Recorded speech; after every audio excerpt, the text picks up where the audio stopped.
A very good morning on this beautiful Wednesday morning where we discuss money matters. When you see me on a Wednesday, you know it's about money, financial clinic it is. And today we are discussing a topic that involves or directly impacts you and I, you know, on matters, impact of the economic policies on the citizens of Kenya. Are you a citizen? You and I are. And so you better, you know, stay tuned because this is going to be very interesting. We're going to learn so much just to get to understand how do these policies affect our cost of living, our day-to-day lives, you know, and including your education, health, and all those things, infrastructure. I'm joined by a guru this morning, a powerhouse when it comes to money matters, you know, so engage me on 203160786, 316. Ask your questions, make your comments, and even compliments. Okay, so with me in studio this morning is Mr. Jeffrey. Karibu sana to the studio. And introduce yourself to our viewers and listeners. No, certainly. It's a great pleasure to be at Family TV. Yeah. My name is Jeffrey Odundo. I'm the current group executive advisor at CPF Group, which is a financial group. That primarily does fund administration, but does a whole array of other services today. Previously, I was the CEO of the Nairobi Securities Exchange, a role that I left this year. I've had 31 years experience in financial markets, and generally a very good understanding of both the Kenya regional and global markets. So it's a space I like, and yeah, this is what I do. And as I said, I told them, powerhouse, the powerhouse is here. So, yeah, karibu sana. A great pleasure to be here. And just to, you know, start the conversation, you know, what is it about? What is it? What is economic policy for people who may not, just our layperson out there who may be wondering, economic policies, what is that all about? So, economic policies ideally are measures or plans that the government puts in place to drive the economy. It stems from what the objectives of the government is, primarily to provide, I would say, decent living. It stems from really the social objectives, decent living, easy cost of living, safety, trade policies. So all that stems from what the government's manifesto or their vision is. And then in order to deliver on those objectives, you have to come up with plans. And the plans are driven by policy. Now, policy is sort of a direction that the government is committing and saying, I'm going to take this direction to achieve the results and the objectives that I've set for you. So it are plans, there are directives, they are what the government intends to do to achieve its objectives, just in a layman's language. Yeah. And lately, what have some of the key economic policies that have, you know, been implemented in the recent years in the country? So the government drives a number of policies. So critical to those are, let me speak to the economic ones. One is, what's your policy on inflation? Now, inflation, as you know, is really a parameter or a number that determines and tells you what's the level or the cost of living. So a government implements a policy like on inflation and says my targeted inflation is to take inflation to X%. In other words, the amount of money that should chase goods and services is X%. A high inflation environment means that there's very little production, and the cost of living is actually the amount of money chasing that little production is quite high. So it sort of creates an inflation. So when the government says, I want to reduce the cost of living, then inflation becomes a number you look at. Another key economic policy that you look at are the level of interest rates, because this determines the cost of credit. So interest rates is what prices loans, is what really prices assets. So when interest rate environments are high, then you find there's little credit that can come to the country or even the private sector, and hence the markets do not react. You have policies around debt. Now, what level of debt do you want to target? So government has anchored itself and said our debt should not be more than 55% of our GDP. That's the new anchor that has been put in place. Previously, it was an open limit that would say 70, 80% of GDP. Okay. But they've deliberately said our anchor is that we don't want to be more than, I think it's 55%. Okay. Right now we're at about 68%, meaning that we are over the limit we have set. Right. Now, why that is important, don't forget that debt is expensive. Debt comes at a cost. So if you have a high debt debt to GDP ratio, means that a lot of your recurrent revenues are supporting debt, and then that becomes a strain to what other sectors would have benefited from your collections. So that's another policy that drives the economy. You have then other policies that drive different sectors, agricultural policies, manufacturing policies. Every sector, telecommunication. So there's so many, we can't even be able to mention them all here. There are very many policies. So it's a whole array of those, and there's what now determines how the actions are going to be delivered. All right. So we have an initiative, for example, like the Big Four agenda. What impact does it have directly to the common Mwananchi? Right. So the Big Four agenda had key deliverables. I think, if my recollection helps me, we had a policy around affordable housing. We had a policy around manufacturing. There was another policy, if I recall, there were Big Four. I don't know, there was one around agriculture. But I think the two that comes to mind is manufacturing, because I remember manufacturing, we were saying we want to go from 9% to 15% of GDP. Affordable housing, we wanted to deliver 250,000 houses per annum. So those ones, how they impact Mwananchi? Manufacturing will give you jobs. So if you raise your debt to GDP ratio from 9 to 15, that means more industry. That means more jobs creation. All right. That means more revenues for the country.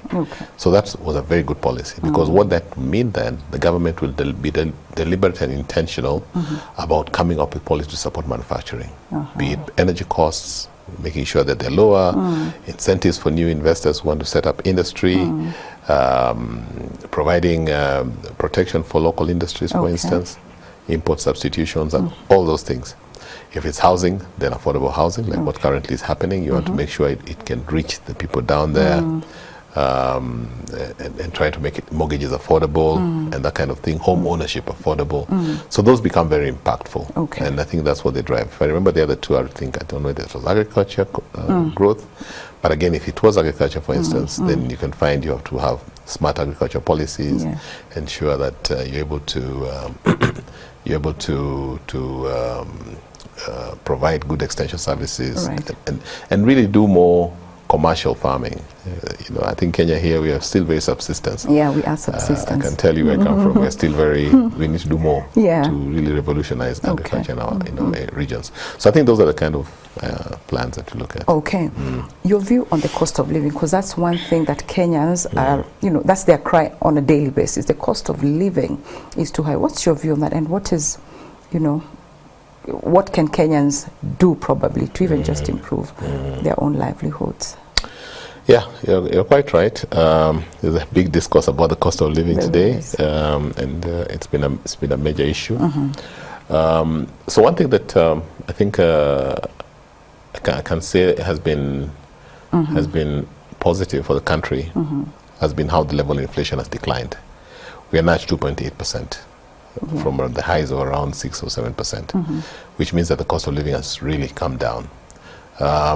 However, I think the problem that we're facing right now is it can't be felt in the pocket. So we've done well on bringing down the cost of living. We've done well on some of the essential foods, like the cost of maize has come down.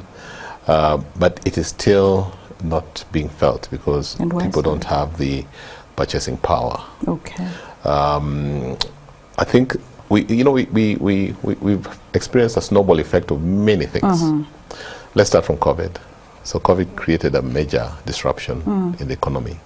So countries that were previously large exporters of certain goods, today the quantum of what they export has gone down. Because what COVID did, it made people become self-reliant or change their ways. So that becomes very impactful. We have competition. So we are no longer just the dominant player, for instance, in tea and coffee. Other regions have come up. So our exports are facing challenges. On the conversely, when we're thinking about oil, which drives our economy, the cost of oil has been quite high historically, and the impact has yet to be felt. And that filters in, it transmits itself into many things, including the cost of goods and services. Right.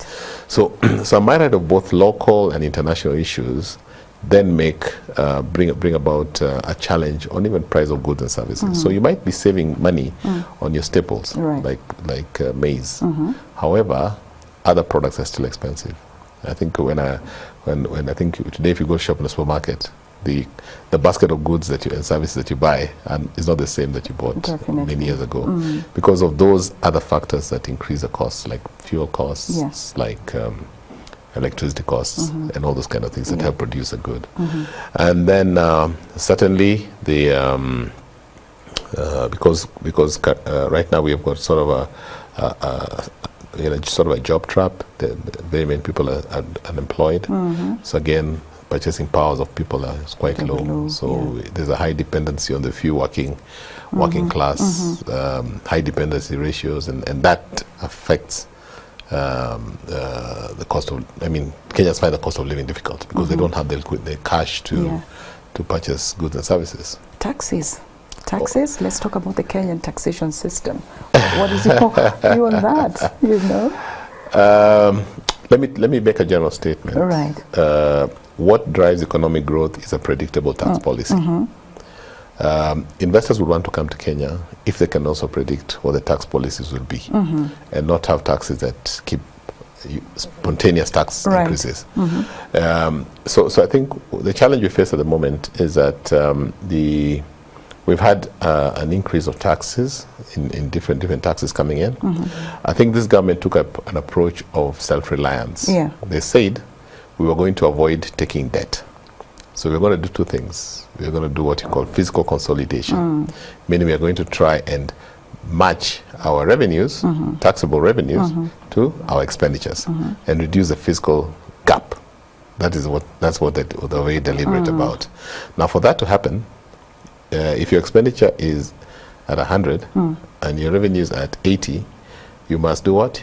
You must increase your taxes to match that. So that you can either increase taxes or you increase the base, the taxable base. Yes. So it's one of two things. However, the approach that was taken was to increase taxes first. Now is when I see the government is trying to increase the base through digitization. And I know today everybody has an ETR account or an eTeams account if you're in business, etc. So that's the other approach. So they've taken a different approach. So because of that deliberate intention by government to avoid debt, then the tax policy, taxes became an issue. And we know how all that went. Kenyans are not very happy with it. And today we're using the finance bill of 2023 to run 2024. So we have actually got a gap. And the government has then had to go back to the markets and borrow. And so our debt position hasn't changed because we had to go back to the market. However, my view is that the way to deal with the issue of fiscal consolidation, increase the tax base. I think Kenyans don't mind paying taxes. What they're more intentional about is delivery of services. Today, if you are taxed heavily and all the roads are done, all the water, security, everything. You know, the health sector is working. The health sector is working. I think you won't mind paying taxes. Taxes are very high in Europe. I mean, you go to countries, taxes at 45, 55%. But the level of social amenities is very, very good, including education, including health, including roads. So my view is that we should do more increased coverage. Let more people pay taxes, but let it be accommodative, so that you don't have to increase the rate. You just need to increase the base. And people will be happy to do that. And I think the new Minister of Finance has pronounced himself that his intention is actually to reduce the tax rates, but now increase coverage. So that would really help cushion a lot. It will help. It will help the government. You will still collect enough revenue to reduce your debt, to meet your expenses, but you're not taxing the few 3 million employed people. You know, so that's I think we're on a population of 55 million, but you're talking about 3 million who are paying income tax and everything. Yeah. Yet we would have 5 million people. Correct. If you even got 20 million at even a rate of 10%, right, they would pay, and you still achieve the same objectives. Yeah. A lot of people in the informal sector, I believe most of the Kenyans, how do these economic policies, how can they be used to just improve that particular sector? Yeah. So ask yourself, what is the biggest input, or what's the biggest factor of production for a SME? What is the biggest factor? It's credit. Okay. Credit. So if you want to get the informal sector active, you must make credit accommodative. You must make cost of credit affordable. Yeah. Let me give you an example. I think if you were here when I was is it 2002, we had interest rates in this country drop from highs of 10, 11 to below 5. And then at the same time, the cash ratio in the banks was dropped also as well. So banks had a lot of cash. Okay. Banks were actually coming to offices and to businesses to lend. You get it? True. Now, that is stimulative for the economy. That is stimulative for the informal people. If they can access credit affordably, then definitely they will actually be more formalized. They will be able to increase their growth, and they'll be able to pay taxes. So we must be very intentional, and I really like what the central bank governor said, is that we are reducing interest rates in Kenya, but banks should also reduce interest rates so that they can transmit credit to the informal sector. Now, we are predominantly an SME country. Yeah. Let's accept that. Right. But our SME can be organized. We have SMEs that are today, because of digitization, people are so formal. They've got payment records because they've got M-Pesa statements. They've got pay bills. They've got everything. So this can be formalized. But if you do not, if they're not able to access cheap credit, then people do want to even to operate within the digitized environment. They want to go into a cash market. So I think we need to formalize them. Yeah. We need to give them more incentives. Capacity building is a big thing. I think people are running businesses, but they're running them in a very, not in a very organized manner. Right. But if you go to a country like China, okay, or all these countries, people run SMEs. Somebody selling belts, but he's got his tax records, he's paying his taxes, he's got a good governance, right, in that very small way, and that's capacity building. Yeah. So that becomes a very key issue as well. Yeah. Yeah. So I think those are some of the things we can look at. The national debt, does it have any impact on the citizen, or that citizen who is watching us or listening to us? That huge national debt that we have out there, what impact does it have on even the public services that we are supposed to be enjoying? Yeah. Yeah. It definitely does. And it's very interesting that in the last 1 year, our news has been about the economy. Everybody knows we have a national debt. Everybody knows about the economy. Everybody knows even the ratio of how much we owe people. Yeah. Now, why is that important? Today, out of what we collect, out of the revenues that we collect, so we collect, say, approximately 2.2 trillion shillings. A huge percentage of that goes to debt service. I think it's almost about 600 or 700 billion. Okay. It's being used to service debt. Wow. We're paying principal and interest. The interest. Yes. So those are very heavy debts. Now, in order for, and what does that do? Then it denies us potential development, monies for development. Now, if you look at our budget collections, we always have two key revenues, two key budgets that we look at. Okay. The recurrent and the development. Now, the recurrent you must deal with. Recurrent you must pay. Okay. These are salaries. These are interests. Every debt we borrow is a first charge to our consolidated budget fund. We have to pay our debts. Okay. So recurrent expenses you must pay. Now, if your recurrent expenses are 80% of your collections, then you only have 20% for development. Then definitely, what's going to suffer? the social amenities, your roads, your hospitals, you know, development will be cut back. So it's important that we reduce our debt. So the debt, say, becomes 20% of GDP, and then the 80% of that can be used for recurrent and development. And what will happen then is that there'll be more money to build infrastructure, to provide social services, and to, you know, just help stimulate other sectors of the economy. So our debt is very important. How do you deal with it? How it's dealt with. It's very, very important. Yeah, and this government started on that right trajectory when they said we want to deliberately bring down the cost of debt. And even stop borrowing at some point. And even stop borrowing at some point, yeah. But the things that happened, and I can't comment on those.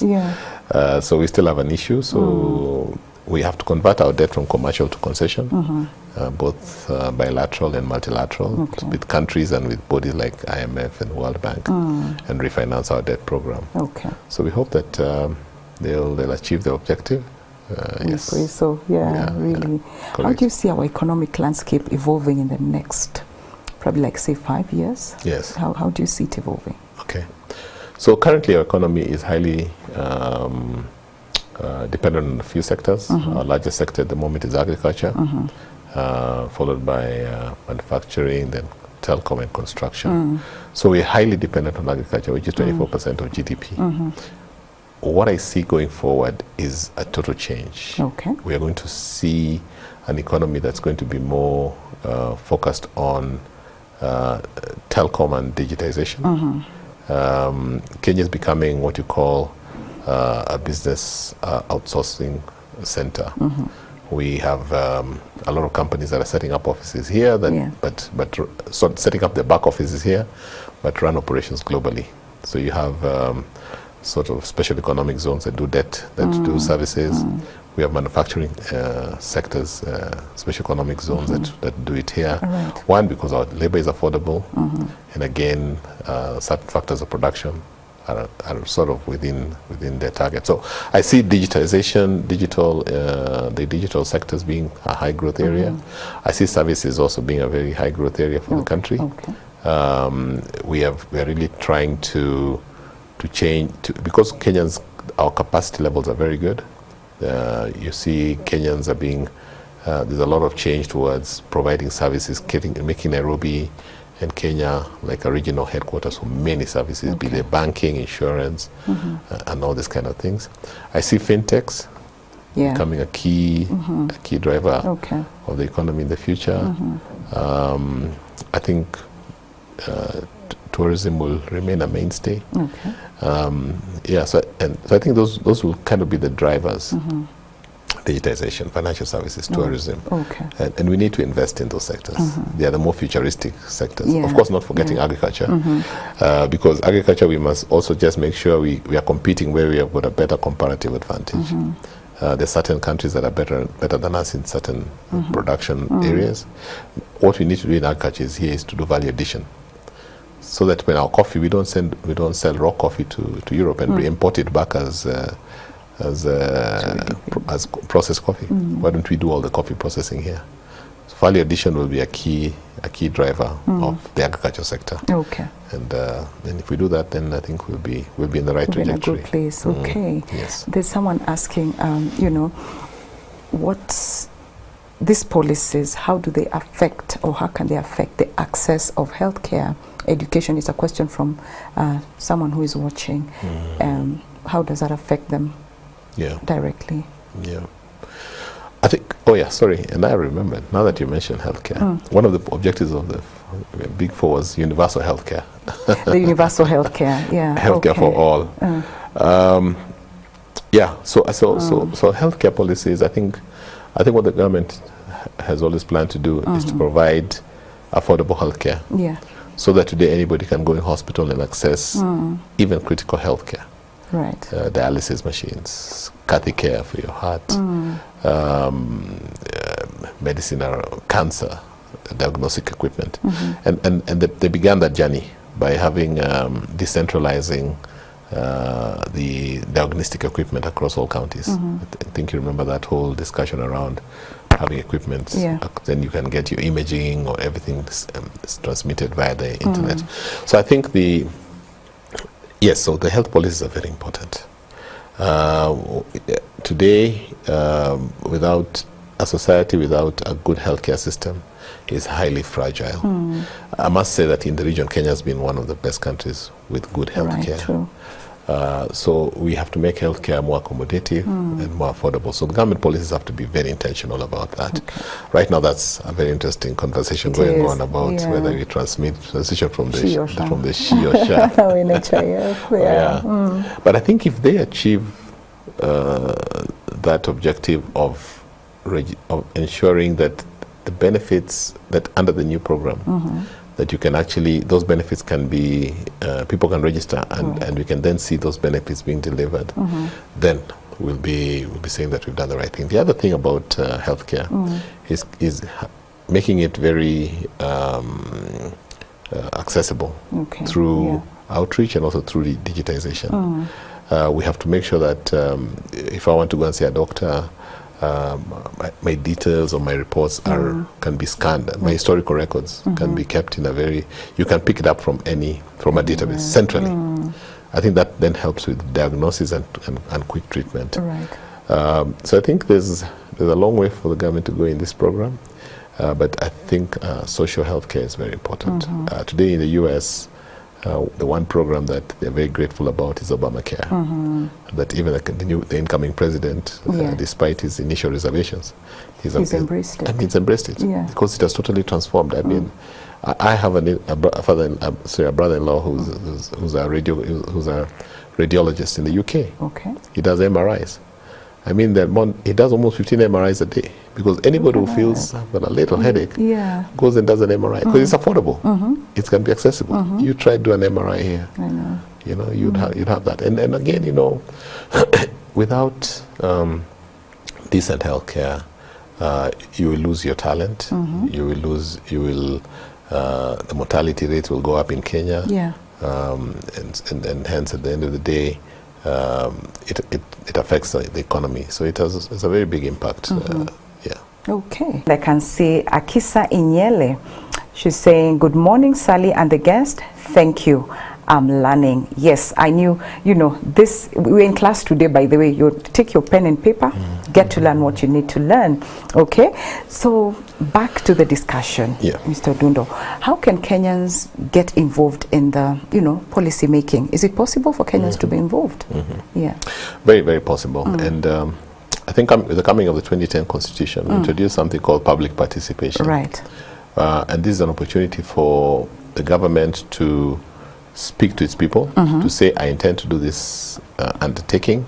What do you think about it? And it is a constitutional requirement. And so that is the platform or the window that Kenyans have to make their submissions and say, like for instance, every year before the budget is passed, you must take it for public participation. And they're able to send their views and provide what they desire. Now, that level of public participation, the threshold has actually been raised today. I think there was even a court ruling about public participation in that you must actually give feedback to the views that you've been given. And if you don't do that, then that's not considered public participation. How it's done is another story. And I recently read also that the government intends to set up an office of public participation. To now formally put it as a structured event. Because you see, a lot of government policies have been challenged in court on just that very level of public participation. So I think it was a good requirement to have it in place. It's before you pass anything, let people give their feedback because it's going to affect them. And that becomes the level. So what I'd encourage our people is that whenever these requests come through, make your representations, get involved. And I believe now our representatives in Parliament will listen. I think what happened this year, especially around the challenge we had, has now changed the mindset. That don't just drum things down. Let people respond and give you feedback and change the ways they want to do it. I think I like this fact. I like that level of involvement because it then holds people to account. Yeah, yeah, it does. It does. So how do these policies now, because we have a very huge gap between the rich and the poor, how do these policies come in to just help bridge that gap? Yeah. Yeah. So the government has got to, I think we've got to pronounce ourselves on what kind of policies are we bringing. Is it going to be a pro-poor policy? Is it going to be a policy that will bring more equality? Okay. The policies have got to address those things. We've got to see, we've got to carry out as, you've got to look at the country. You've got to look at your poverty levels. Okay. Look at the which sectors have got certain gaps. Come up with policies that are very deliberate to reduce the cost of the levels of poverty. There are very many benchmarks you can use. The World Bank has got benchmarks for every country. Okay. So they'll say Kenya's poverty levels are X. Based on our middle level country status, you should be here. Okay. So aim for those benchmarks and come with policies that will push people from one level to the next, so that we can bridge the inequality gaps. Yeah. That becomes one. Okay. If look at and it's very good to benchmark with the best. Of course. I mean, don't say, oh, in East Africa, let's look at a fellow East African country. No. Look at the European countries. Yeah. Yeah. What do they have? What is their manufacturing sector doing? And aim for that. Okay. So benchmark with the best and put policies that will take you there. You know? Yeah. I can tell you certainly, I know now there's a huge debate about the airport, but I think we have to do something about that airport. I do agree. Yeah. Because today, if you go to Bole in Ethiopia, they've just redone the airport. And it's beautiful. It's beautiful. Yeah. Every morning you fly there, you see over 100 Ethiopian airline planes. They're just preparing to leave. True. Now, how are you going to compete in that space if you do not have policies that are going to take you to that level? So we can't sit comfortable. We must trigger ourselves. We must wake up and say, where are we going to go? But I think for Kenyans, it's just about how it's done. I don't think they object, they're not objecting that, but it's how it's done. Yeah, I think the process is very important. That one I don't deny. So the policies have got to be deliberate and benchmark with the way you want to take the country, benchmark with the best best in the market, and just to put policies to deliver that. Yeah. Okay, so there's a lot of innovation, entrepreneurship support that is needed out there. Our young people coming up. Any policies that, again, because it's mostly about the economic policies, any one or two that you may just propose or advise them to look at as they're doing all this innovation and entrepreneurship in the country? Yeah. So today, Kenya, our youth are very tech savvy. They're developing apps, they're developing solutions that are driving businesses. Okay. I think if there's going to be one revolutionary thing we must do in this country is have a very serious policy around digitization and digitalization. Okay? Digitization and digitalization. Okay. Yeah. So digitalization means you're creating different sectors around the digital economy. Okay. I think the digital economy has got to be a key area for us. Yeah. Because we have the right talent, we have the right capacity. Today, Kenya is known as the Silicon Savannah of Africa. Yeah.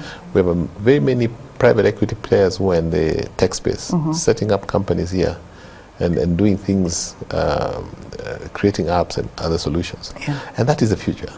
I mean, the Elon Musk and the things he's doing around his businesses, like Tesla and all these kind of things. Yeah. This is where the world is going. So we have to come up with deliberate policies that will create digital hubs that will bring education around the digital economy, that will encourage innovation, that will enhance development of sectors that support that are tech-based, in order for us to change that, transform our game plan. Okay. Let me give you an example. India today, the Prime Minister Modi, he introduced something called Digital India. Okay. Today, India is the back office of the world. All our apps, all our bank services, all those things are being run from India globally. the global banks. Okay. Because they've created a very deliberate policy around the digital economy. So we have to do that. We have to say which sector is the growth, where is our youth, where the youth are, what do they like to do. Okay. Take them to that level. So create that digital economy policy, which for me is very, very imperative. Yeah. Okay. We had touched on SMEs, but not that deep. But what role, I believe SMEs play a huge role in Kenya's economy. What role do they play in our economy? So Kenya is 80% of our employment base comes from the SMEs. 80% of our economic activity is run by SMEs. So it's a very key cog of the economy. We can't ignore it. So in order for this country to move forward, we must invest in SMEs so that they can emerge, become formal companies that can one day be listed in the exchange. You know, in the US, whenever you set up a business, your aspiration is one day to be a listed company, and that becomes your actualization. Okay. So we have to have SMEs properly organized at the ground level, have them properly, put them in proper sectors, have them formally registered, have them proper policies and supporting them, and we have the framework. You know, we've got the Kenya National Chamber of Commerce, and every small business can be a member of the Kenya National Chamber of Commerce. Right.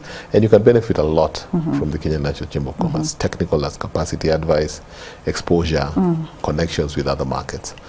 We are not taking advantage of that. Okay, that's another one area. Okay. We have the MSME authority, which can help you with certain policies and support programs. We are not taking advantage of that. We have many other forums that can achieve that. Because if we are able to get SMEs into the next level, that will mean more jobs. So the 80% that we're currently experiencing will become 80% formal jobs. Right. 80%, and we'll move them into the middle class. You know, it's the middle class that drives the success of our country. True. So we have to be very deliberate about supporting them, the activities that are taking place on the ground. So that's how I see it. Yeah. Okay, okay. So what can be done to, these economic policies to make them sustainable in the long term without probably like over-relying on debts? Yeah. So we must, as I said earlier, we must come up with a very clear strategy around debt sustainability, make our debt affordable, so that we reduce the amount of money going to debt and allow that money to flow into the system. As I said earlier, what will trigger the biggest catalyst of growth for SMEs will be cost of finance. It has to be affordable. You can't, as an SME today, if you go to a bank, you're being asked to pay 20%. Which business will give you a return of 20%? Just on one cost of input. You still haven't put taxes, you haven't put anything. So in other words, for your business to run, you must make over 30% return in order to pay 20% and other things. So we must make the cost of debt very, very accommodative. Okay. Secondly, we must enhance their capacity, give them incentives and trainings to make them formal and appreciate to put themselves in proper governance structure. Like, I can tell you, when I was at the stock exchange, I started an incubator for SMEs. It's called Ibuka. You didn't have to, you know, the exchange was seen as I should only go there when I'm a big company. Right. No. I have a market. There's a market at the exchange called the SME market, where you can go. What that program helps you is have governance. Okay. So even if you're a family business, the father can be the chairman, the wife can be the MD, and the children can be the directors. And you meet on a dinner table and really run a company. Keep minutes, act formally. It looks like a very difficult thing to do, but what does that do in the long run? When you go to ask for a debt, you'll be asked, do you have your memats? Do you have your copy of your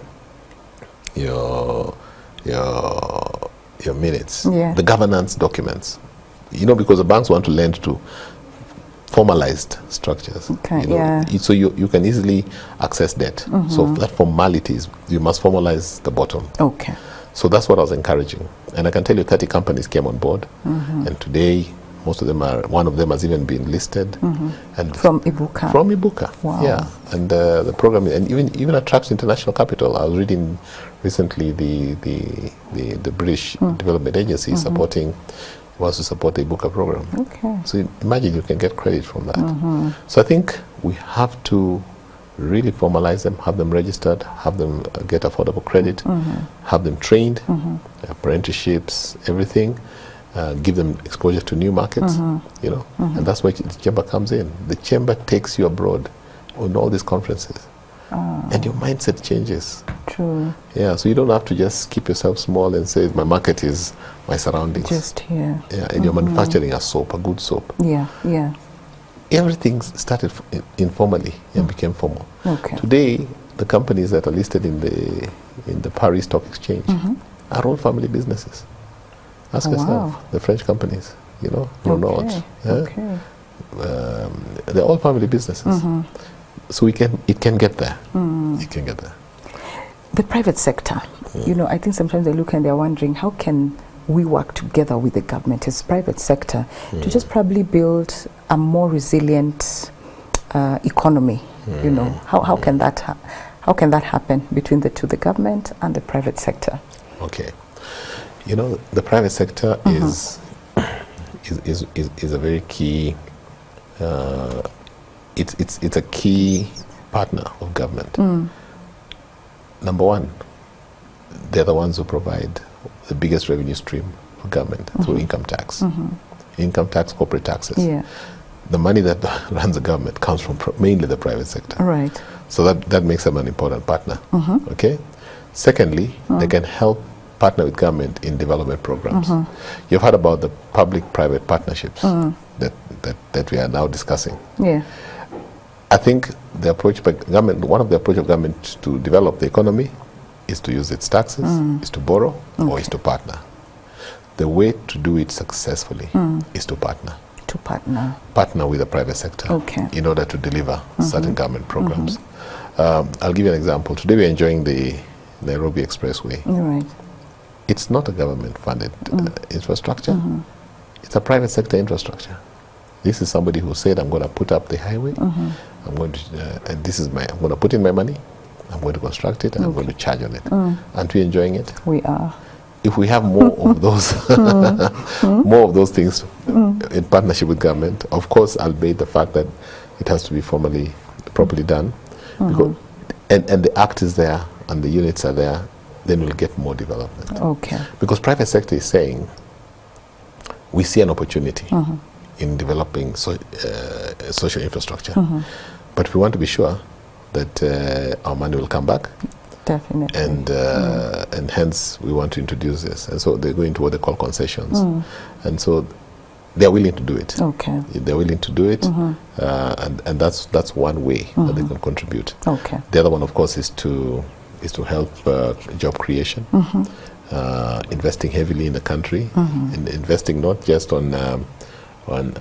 I believe that we should be doing more around our manufacturing sector. Okay. Start having heavy manufacturing here. That will create millions of jobs. Okay. So I think those are the kind of things that I see private sector playing, providing jobs, providing partnerships, opportunities for development, and really helping government scale by investing heavily in the country, in different sectors. Yeah. Fantastic. Unfortunately, time is not on our side, and 1 hour is already gone. And I really do appreciate your input in this conversation, your time. I really do appreciate, and I know even our viewers, my audience out there, are truly happy and marinated in very powerful and informative information on the impact of economic policies on your life and mine as Kenyan citizens. So thank you so much for your time this morning. Thank you to our donors.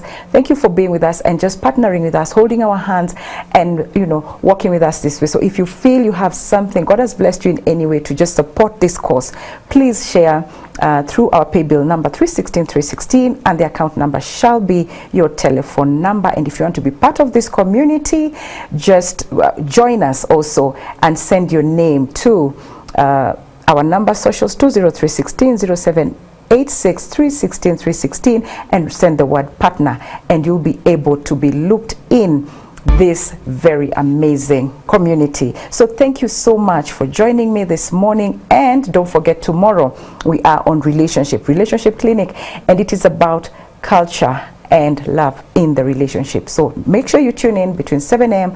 and 8 a.m. for that beautiful conversation. Thank you so much. Happy holidays and God bless.